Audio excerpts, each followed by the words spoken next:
नमस्ते। आप सभी का स्वागत है मेरे चैनल पर। आज हमारा टॉपिक बीएड प्रवेश को लेकर होगा। छत्तीसगढ़ में बीएड प्रवेश में आपके बहुत सारे कमेंट्स आए, सभी के बहुत सारे कमेंट्स आए अलग अलग टॉपिक को लेकर। तो उन टॉपिक को मैंने छाटा है जो जेन्युइन है कमेंट, जिनके उत्तर देना ज़रूरी है आपके प्रवेश को लेकर। उन कमेंट्स को मैंने रखा है। साथ ही मैं आपको आज ये बताऊंगी कि आप किस प्रकार अपनी काउंसलिंग कराएंगे, जिससे कि आपको कम नंबर में भी एक कॉलेज प्रोवाइड हो जाएगा। ठीक है, तो ये इस वीडियो को अंत तक जरूर देखिएगा। अब आपका पहला क्वेश्चन हम देख लेते हैं। तो पहला क्वेश्चन ये था कि अगर हमारे पास टीसी नहीं है, सीसी नहीं है, ठीक है, क्योंकि बहुत से लोगों ने प्राइवेट किया है अपना ग्रेजुएशन, ठीक है, बहुत सारे लोगों ने ग्रेजुएशन प्राइवेट किया है। तो अगर आपके पास टीसी सीसी नहीं है, ठीक है, तो आपको, मैंने ये पूछा अपनी कॉलेज में बात किया है इसके बारे में, तो आप अपना जो टीसी और सीसी है, ठीक है, जो आपका ट्रांसफर सर्टिफिकेट और चरित्र प्रमाण पत्र कैरेक्टर सर्टिफिकेट है, वो आप अपने 12th का लगाएंगे। ठीक है, जो आपने लास्ट एग्जाम दिया है उसका टीसी सीसी लगाना है आपको। ठीक है, आपने जो भी, जहाँ भी लास्ट एग्जाम, जो भी, अगर आपने कोई डिप्लोमा वगैरह किया या कोई अलग कोर्स किया जहाँ पर आपका टीसी सीसी जमा हो गया था, तो वहाँ से टीसी सीसी बनवाइए। मतलब आपने अगर लास्ट ईयर कुछ भी पढ़ाई किया है वहाँ का टीसी सीसी लगेगा। अगर 12th का है तो आप 12th का लगाइए, आपने 3 साल अगर प्राइवेट किया है। ठीक है, तो ये क्वेश्चन आपका यही आंसर है कि आपको 12th का टीसी सीसी लगेगा। अगर आपने ग्रेजुएशन किया है, आपने प्राइवेट किया है, तो जो भी लास्ट एग्जाम आपने दिया है उसका आपको टीसी सीसी लगेगा। सेकंड क्वेश्चन ये था गैप सर्टिफिकेट के बारे में कि गैप सर्टिफिकेट का कैसे करें, अगर कैसे बनवाना है गैप सर्टिफिकेट। तो याद रखिए, अगर आपने 1 साल भी गैप किया है, ठीक है, अगर आपने 1 साल भी गैप किया है या आपने पीजीडीसीए कर लिया था, सीवी रमन से बहुत सारे लोग पीजीडीसीए करते हैं, वो सब अगर आपने कर लिया है, 1 साल गैप कर लिया है, तो आप अपने कॉलेज जाइए, कॉलेज से अपना टीसी बनवाने के लिए, सॉरी टीसी बोलती हूँ, कॉलेज जाइए, कॉलेज से आप अपना गैप सर्टिफिकेट बनवाइए और कॉलेज वाले आपको बताएंगे किस तरीके से आपको गैप सर्टिफिकेट बनवाना है। ठीक है, तो वो आपका गैप सर्टिफिकेट कहाँ से बनेगा? गैप सर्टिफिकेट आपका कॉलेज से बनेगा। ठीक है, गैप सर्टिफिकेट आपका कॉलेज से बनेगा। उसके बाद बहुत सारे लोगों का क्वेश्चन था कि मार्जिनल सर्टिफिकेट जो होता है हमारा, वो जरूरी है कि नहीं। तो हाँ, अगर आपने किसी प्राइवेट कॉलेज से किया है, ठीक है, आपने किसी प्राइवेट कॉलेज से किया है या आप छत्तीसगढ़ से बाहर पढ़ाई किए हो, तो आपको मार्जिनल सर्टिफिकेट देना पड़ेगा। ठीक है, और वो भी आपको आपके नामांकन के लिए बहुत जरूरी होता है। ठीक है, आपको हाँ एडमिशन मिल जाएगा। एडमिशन के समय अगर आप कॉलेज से बात करेंगे कि बाद में लाके देना है, तो आपको एडमिशन मिल जाएगा। एडमिशन के समय उतना कंपलसरी नहीं है, लेकिन बाद में आपको बहुत ज़रूरी है। आपको नामांकन करने में बहुत प्रॉब्लम आएगी, और नामांकन के लिए इस बार तो 2 से 3 बार पोर्टल ओपन हुआ था, इसी के कारण बहुत सारे लोगों का नामांकन इसके कारण नहीं हो पा रहा था। तो ये तो ज़रूरी है अगर आपने प्राइवेट या अदर स्टेट के यूनिवर्सिटी से किया है तो।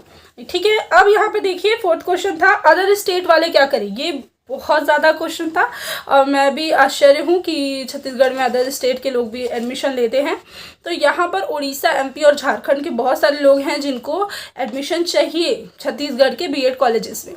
तो मैं आपको एक बात साफ साफ कह देती हूँ कि यहाँ पर अगर आपको एडमिशन लेना है तो पहले निवासी, जो यहाँ के निवासी हैं, उनको प्राथमिकता दी जाती है। ठीक है, यहाँ पर जो निवासी हैं उनको प्राथमिकता दी जाती है। और अगर आप अदर स्टेट से हैं, ठीक, अदर स्टेट से हैं और आप एसटी, एससी, ओबीसी के कास्ट में भी हैं, तो आपको जनरल में ही एडमिशन मिलेगा। आपको एसटी, एससी और ओबीसी का बेनिफिट नहीं मिलता है अगर आप दूसरे स्टेट में जाते हैं, तो तब आपको यहाँ पर जनरल में ही फाइट करना पड़ेगा। प्लस आपके बहुत ज़्यादा अच्छे नंबर आ रहे हैं तो भी आपको पहले नहीं मिलेगा सीट, क्योंकि पहले यहाँ पर निवासियों को सीट मिलता है। उसके बाद अगर सीट बच रहा है तब आपको मिलेगा। वो जो लिस्ट है ना, जो आप लिस्ट देख के यहाँ पर कमेंट किए थे कि लिस्ट में 20 सीटें अदर स्टेट के लिए रिजर्व है, वो हर कॉलेज में नहीं होती है। रियलिटी ऐसी नहीं है। अगर आप जाएंगे कॉलेजेस में तो वहाँ पर आपको कुछ अलग ही मिलेगा। वहाँ पर ऐसा रहेगा कि पहले निवासियों को ही एडमिशन दिया जा रहा है, ऐसा रहेगा। ऐसे वो दिखाने के लिए है या कैसे, उतना तो मुझे भी नहीं पता, लेकिन ये मैं आपको बता सकती हूँ कि पहले यहाँ के निवासियों को एडमिशन मिलता है, उसके बाद बचा होगा अगर सीट, तभी अदर स्टेट के लोगों को एडमिशन मिलता है। इतना मुझे मेरे कॉलेज से पता चला है। ठीक है, तो वो देख लीजिएगा। प्लस ये तो कंफर्म है कि अगर आप एसटी, एससी, ओबीसी है, लेकिन फिर भी आपको उसका बेनिफिट नहीं मिलता, आपको जनरल कोटे में ही एडमिशन मिलेगा। फिर 5th है कि काउंसलिंग में अगर नाम आ गया फर्स्ट कॉलेज में, ठीक है, ये वाला क्वेश्चन भी बहुत सारे लोगों ने पूछा था कि काउंसलिंग में अगर फर्स्ट में हमारा कोई कॉलेज में नाम आ गया है, ठीक है, लेकिन मुझे उस कॉलेज में एडमिशन नहीं लेना है, तो क्या हमारा नाम दूसरा काउंसलिंग में आएगा? तो देखिए यहाँ पर एक प्रक्रिया समझनी जरूरी है यहाँ पर हमें काउंसलिंग की, क्योंकि काउंसलिंग की प्रक्रिया समझेंगे, क्योंकि अभी आपको फॉर्म भरना है 18 तारीख को, तो काउंसलिंग की प्रक्रिया समझिए कि आप काउंसलिंग कराते हैं तो वो प्रक्रिया कैसे होती है, ठीक है। तो अगर फर्स्ट में आपको मिल जाएगा कॉलेज, ठीक है, आपने काउंसलिंग कराई, मान लीजिए आपने 10 कॉलेज चुने हैं, ठीक है, आपने 10 कॉलेजेस चुने, यहाँ पर ध्यान दीजिए, ठीक है, इस प्रक्रिया के तहत ही आपको मिलता है सीटें। सभी ध्यान दीजिए कि अगर आपको यहाँ पर 10 कॉलेजेस आपने चुने हैं, मैं बोलूँगी कि आप सभी कॉलेजेस को रैंकिंग दीजिएगा, ठीक है। अब आपने 10 कॉलेजेस चुने हैं, आपके नंबर है 68, ठीक है, यहाँ पर ध्यान दीजिए थोड़ा, 68 है आपके नंबर। फर्स्ट जो कॉलेज आपने चुना था उसका कट ऑफ चल गया है 80, सेकेंड आपने कॉलेज चुना था उसका कट ऑफ गया है 70, थर्ड आपने कॉलेज चुना था उसका कट ऑफ चले गया है 60, ठीक है। तो यहाँ पर ध्यान दीजिए, फर्स्ट में तो आपको नहीं मिल पाएगा, ठीक है, आपको फर्स्ट में नहीं मिल पाएगा, सेकंड में भी आपको नहीं मिल पाएगा क्योंकि आपका 68 है, आपको यहाँ इस कॉलेज में आपको दे दिया जाएगा और आपको हमेशा एक ही कॉलेज अलॉट होगा, ठीक है। इस भ्रम में मत रहिएगा कि मैंने 50 कॉलेजेस भरे थे तो 2-3 कॉलेजेस मिलेंगे, उसमें से एक चुनना होगा, नहीं, एक ही कॉलेज आपको मिलेगा, 60 वाला कॉलेज आपको मिल जाएगा, ठीक है। अब आपको इस कॉलेज में नहीं करना है और आपको पता है कि मेरा इस कॉलेज में अब सेकेंड लिस्ट में नाम आ सकता है, ठीक है, सेकेंड लिस्ट बोल रही हूँ मैं, सेकेंड काउंसलिंग नहीं बोल रही हूँ, ठीक है। फर्स्ट जो काउंसलिंग होती है उसकी 2 लिस्टें निकलती हैं, फर्स्ट लिस्ट और सेकेंड लिस्ट, ठीक है। और अगर आपने फर्स्ट काउंसलिंग के फर्स्ट लिस्ट में जो पहला कॉलेज, जैसे ये 3rd नंबर का कॉलेज आपको अलॉट हुआ था, ठीक है, इसको आपने क्या किया, अब आपको बकायदा जाना पड़ेगा, कहाँ जाना पड़ेगा, आपने जहाँ लॉगिन किया था, आपने जहाँ फॉर्म भरा था, ठीक है, वहाँ पर आप अपने आईडी पासवर्ड को डालकर लॉगिन करेंगे और वहाँ पर आपको जो कॉलेज मिला होगा उसका अलॉटमेंट लेटर आया होगा, आपको एक्सेप्ट करना होगा, तब आपको अलॉटमेंट लेटर मिल जाएगा।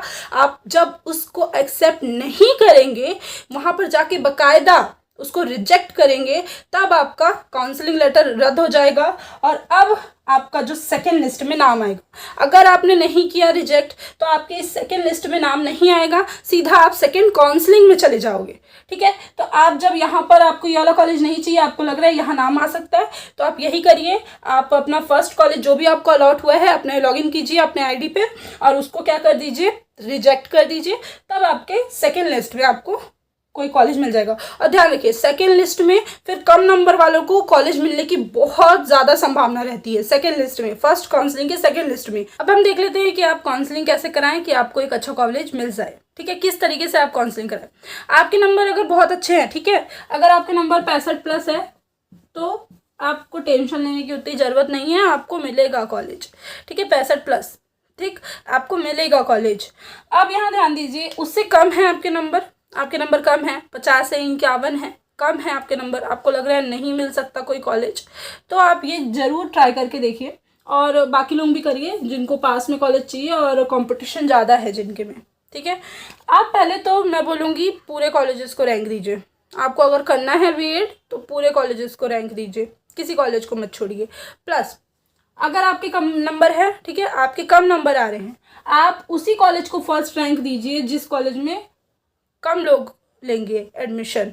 अब यहाँ ध्यान दीजिए, कम लोग लेंगे एडमिशन का मेरा तात्पर्य ये है कि उस कॉलेज का फीस ज़्यादा होगा, तभी वो लोग कम लेंगे वहाँ एडमिशन, ठीक है। तो ऐसे कॉलेज को चयन कीजिए जो आपको लग रहा है थोड़ा ज़्यादा फीस होगा उसका, तो वही कॉलेज है जो कम लोग उसको चयन करेंगे या रैंक देंगे, उसको आप फर्स्ट रैंक दीजिए।